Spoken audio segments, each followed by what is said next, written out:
ভাই আসসালামু আলাইকুম ভাই, আপনার রাজশাহীর বাজারে পাঙাশের দাম কত ভাই? ছোটটা চলছে 160 টাকা কেজি। আর বড়? বড়টা চলছে 280 টাকা কেজি।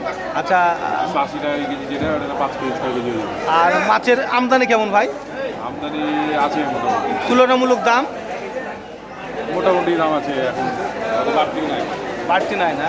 কাস্টমার আর ভাই এই বড় রুই ভাই, 420 টাকা কেজি। এর ওজন কতখানি হতে পারে ভাই? এটা 3.5 কেজি। 3.5 কেজি।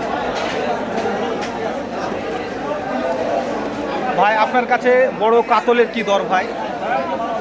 কাতল বড় 5 কেজি আমরা 450। 450। আচ্ছা, তুলনামূলক রাজশাহীর বাজারে দাম কম কি মাছের? মাছের দাম কম।